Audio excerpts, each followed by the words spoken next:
This video is going to be my second preview of the Ravens-Raiders matchup in M&T Bank Stadium Week 2 in Baltimore. I'm going to focus on the Ravens' run game. Basically, can the Ravens find a way to get Derrick Henry on track? And I mean that it has a dual meaning there.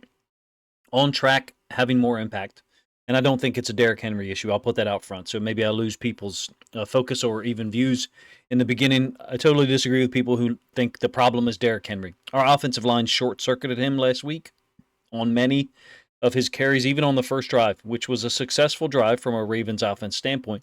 And Henry punctuated it with a 5-yard touchdown run behind Patrick Ricard. The offensive line left, I think, 30 to 35 yards out on the field for Derrick Henry at minimum. In this game against the Raiders, I think it's imperative to get the run game going. It doesn't necessarily have to be with Derrick Henry. I think with Justice Hill's on the field, we've got to be more balanced. We've got to be more balanced from a run-pass standpoint, not be so predictable with Justice Hill on the field. Of course, in a 3rd and 8 situation, Justice Hill is the third down back. I think the Ravens want to control the flow of the game a little bit more, maintaining that run-pass balance, basically the option to call a run or a pass play as long as they want. Why? Well, number one, it could reduce the pressure off of Lamar. Take some pressure off. He's our biggest playmaker, our second biggest playmaker, a guy who can have tremendous impact is Derrick Henry. Use him to alleviate Lamar of some of that pressure. And later on in the video, I'll show how I think Todd Monken, at any time he wants to, can utilize split flow between Henry and Lamar to create incredible conflict for the defense.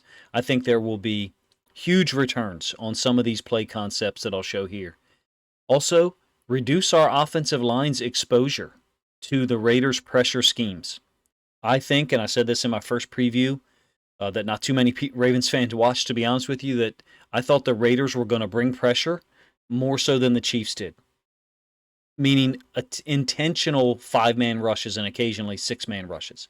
The Chiefs, as the game continued on in Week 1, erred on the side of being conservative with their pass rush, bringing 4, sometimes 5, but more often than not, a 4-man rush. Now, perhaps that was because they thought they would win in an organic manner, but I think that reducing the offensive line's exposure to those 3rd and 6 issues, 3rd and 6 situations, not just takes some of the pressure off Lamar, literally, he becomes less of a focal point, but also puts our offensive line in less of those disadvantageous positions, which at this point in time, I think we have to admit, we would be. Letting the offensive linemen kind of get out on people. Look, it's going to be a tough game either way. This is a good Raiders defense. The reality is it's going to be a tough game either way, but letting the offensive line kind of get out on people some, I think will put the Raiders defense in less of attack mode, if you will. And last week they were very good against the run. JK had 135 yards, like I talked about in the first preview, but a lot of their run concepts were 1 and 2 yard gains. Wilkins, Crosby, Robert Spillane, Diablo, a lot of those guys up front are very tough, very strong, and the Ravens' offensive line, their front, has their hands full. If the Ravens can run the football, the offense, I think, can get closer to its highest level of efficiency. The Ravens still scored 20 points last week against the Chiefs, came within a toe of scoring 26, 27, or 28, depending on what the Ravens did on the ensuing 2-point conversion / extra point. The Raiders' run defense was excellent last week. It just was. They were flying around, playing downhill. Credit to J.K. and the Chargers offense for staying with it, don't get me wrong, but credit to J.K. for continuing to run hard and popping, I think, a 47-yarder and a 61 or 62-yarder. Yeah, 12-yard touchdown. I thought Gus had a touchdown. I misspoke in another video, but he did not. But the Ravens have a guy, Derrick Henry, that would go out there and run into these walls, which the Raiders offense was early in the game, particularly first half. And Derrick Henry is the type of guy that would continue to do that and then have more of an impact later on if we stay with it. I think we've got to be more effective than the Chargers were early on. We can't have this many 3-and-outs or 1 first down and punt situations as they did. So let's get to some of the film that's Ravens related. And this is my first run that I want to show, that I want to talk about and ask and pose it and aim it at people who say, well, Derrick Henry is lost a step, or Derrick Henry doesn't look good to me. This is a 4th down. and the Ravens are running a down scheme with the front side, what ends up being the guard, but really we're in a tackle over situation, unbalanced. And you get a completely unblocked defensive tackle in Derrick Henry's face immediately. Again, it's a 4th and 1. We're unbalanced. I think everybody and their mother knows where we're running the football because we're tackle over, unbalanced, and Patrick Ricard is going in motion. We're literally just trying to outnumber you here. The scheme to me is an off tackle scheme because we're pulling Rosengarten and then Ricard is going in motion. Now maybe Ricard is going to kick out as well, or maybe we're going to get a kick out from Rosengarten and then a wrap up by Ricard, but we're certainly not trying to leave a defensive tackle completely unblocked. Shocking to see an NFL offensive line do that, but credit to Derrick Henry. He just totally makes the guy miss immediately. Yeah, it's a defensive tackle, but that's not supposed to happen, and he still made it work.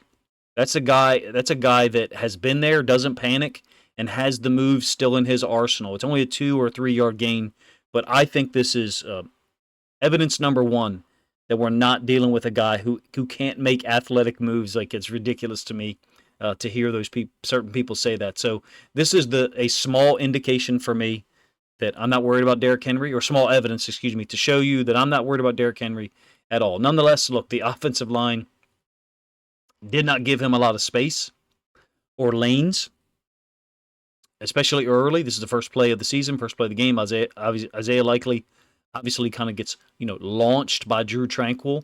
Likely is engaging a defensive end. Credit to the Chiefs, man. They put a big, strong guy at defensive end to the boundary in Dana, maybe a D-tackle defensive end hybrid type guy, and he's stepping out to Likely, so the edge is not being collapsed or condensed, and Likely's trying to engage him, and Tranquill just basically runs through him. 2 or 3 yard gain for Henry. Could have been more if we block it correctly, or if we actually are able to get some movement, I should say. Some of the 22 personnel stuff, again, I think Henry was handcuffed, and this is, I think, should be evidence too for that. On the back side of this, yeah, Jones is slightly lined up inside of Macari, but to get swam like this, when all we've got to do is engage and control briefly here, and Henry has a huge opportunity to take this tight off of the backside here of Linderbaum and Falele, but we lose completely. And I mean, we're already kind of losing the front side block too, but my point is Henry's making the right read, and Henry's got an opportunity to get downhill, maybe get 3 or 4 yards or 5 or 6. I feel like he can run for 5 or 6 yards in his sleep if things are blocked right. As it stands, it only goes for 1 yard because it was such a horrible loss on our part. It's a counter option play. I enjoy the counter option stuff. I think it's extremely dangerous because of the opportunity for Lamar to possibly keep it and run into the boundary.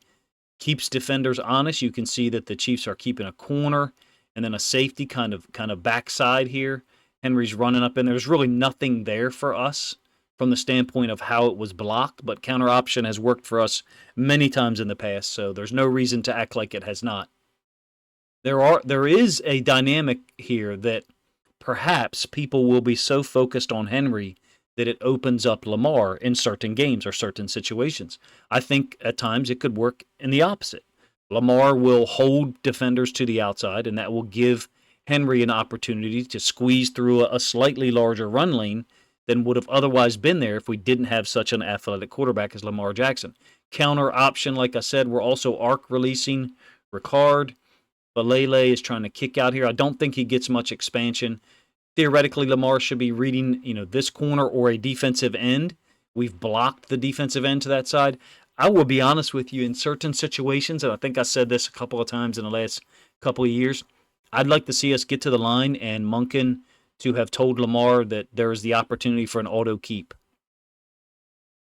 Because we know that the counter flow is going to pull second-level defenders. They're going to be reading the linemen. So I am saying, I think at times I'd like to see us just keep it to the boundary, have Lamar run to the sideline, and get 6 or 7 or 8 yards. This play on the other side, handing the ball off to Henry, could absolutely hit. Henry is just like Gus in that I like him running downhill on the midline on these schemes, and then veering off towards or behind the pulling lineman. In this case, we just don't get any expansion by people at all. We look, and I said this on a couple of podcasts that I was on and people that I met with, we look like the offensive line that doesn't lift at this point. Now, how can we mitigate that? The dual read stuff is, I think, going to present tremendous returns for Lamar and this offense, and I hope we expand on it. I talked about it in a video I did on Isaiah Likely on Wednesday on his block on George Karlaftis later in the game that I will show you. But anything to me that starts off with Lamar and Henry going in opposite directions. So Henry crossing Lamar's face, and then Lamar keeping it potentially to run in the opposite direction. That's what I mean, opposite directions. Additional to that, Likely is reading the defensive end here and then looping around to go get the frontside inside linebacker who doesn't show. It ends up being the safety, Reed, who seemed like he was everywhere on the field in week 1. But you can see the read. Lamar's done this for years.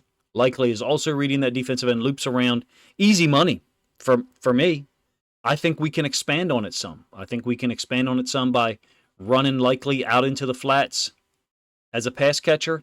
We did this against the Lions and a couple teams last year, and then running the snag with the wide receiver. That last element that I talked about kind of brings this defender into play a little bit if Lamar were to keep it.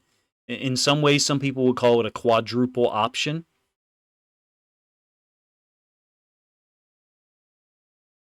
And so what I mean by that is option number 1 is to give the ball to Derrick Henry.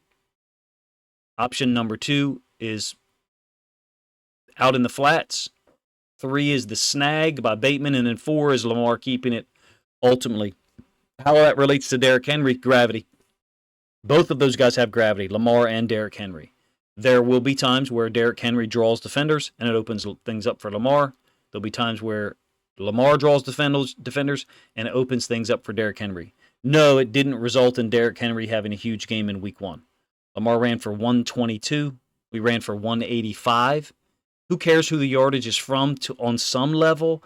But in reality, I think we would all like to see the numbers reversed or be a little bit more balanced. This is the play that I talked about earlier. It's the same concept I just showed you.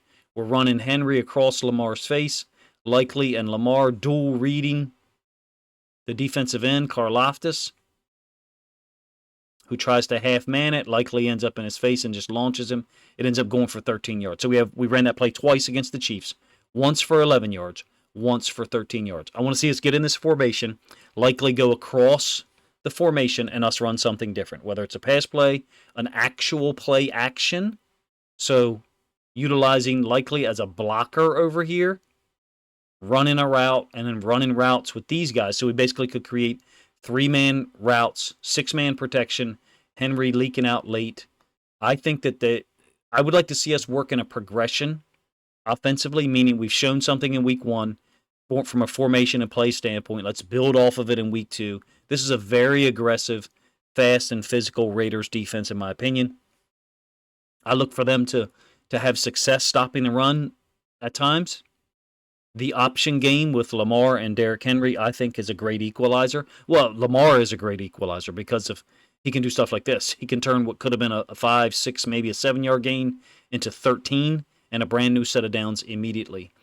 Another reason to get Derrick Henry back on track or to get him more effective, I would say, is after plays like that one I just showed you, the 13-yard run by Lamar, I don't want to see him run on the next play. I want to see less pressure on Lamar. So we either go under center, hand the ball off, or we run play action, and less pressure is theoretically less pressure is in Lamar's face immediately because guys are defending the run or responding to the blocks.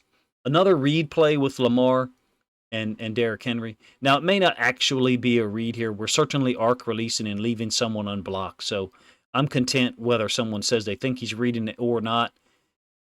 I call it a same side run. It happens to be out of 12 personnel. The Chiefs are on to the trick here because they rolled up a safety into the boundary. We're in the 9th possession, I believe. We've got a tight end, Andrews, running back, and receiver, Zay Flowers, into the boundary. So 3 to the boundary.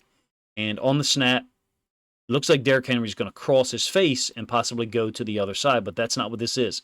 This is a same side run, so he's veering off basically at the back side of the offensive linemen that are running their down block scheme. So it ends up being Voorhees and Ronnie Stanley. Same play, end zone angle.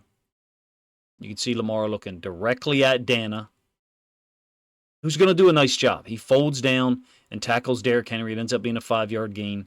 But we're arc releasing Andrews up to that safety that was rolled up to the boundary.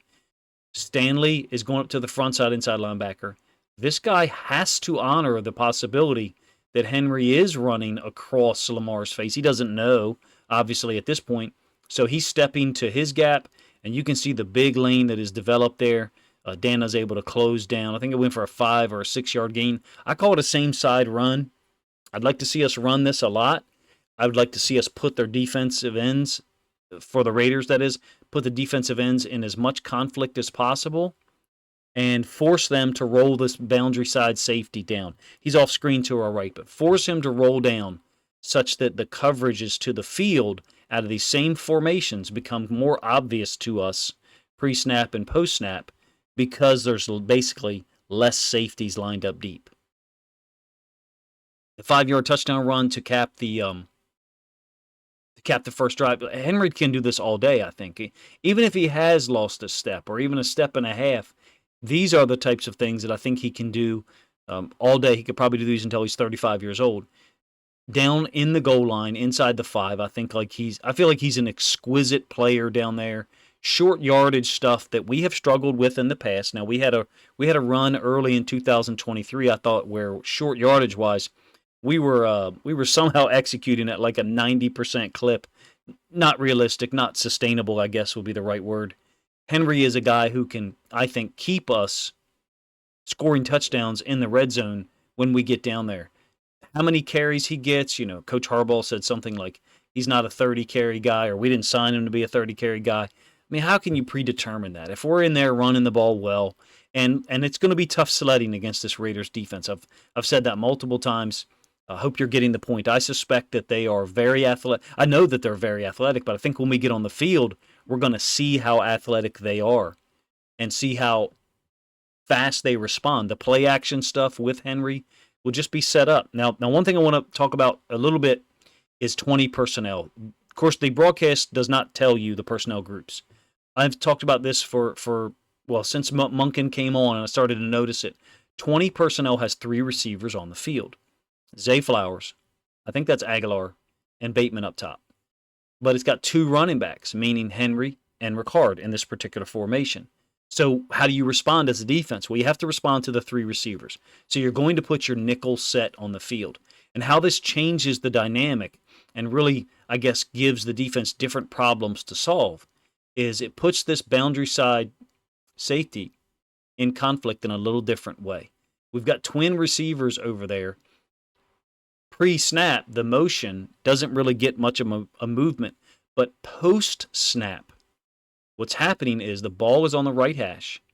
Watch how many players for the Ravens cross the midline, meaning guys that were lined up on the left side end up crossing the midline and attacking into the boundary. It forces, if you ask me, the boundary side safety to kind of stay. Now the Chiefs are actually in what I would call a proper look for this particular play call. They're blitzing the corner, and they're stunting the defensive end down in the B gap. Henry just takes it 1 gap wider. It ends up being, I think, a 6-yard gain.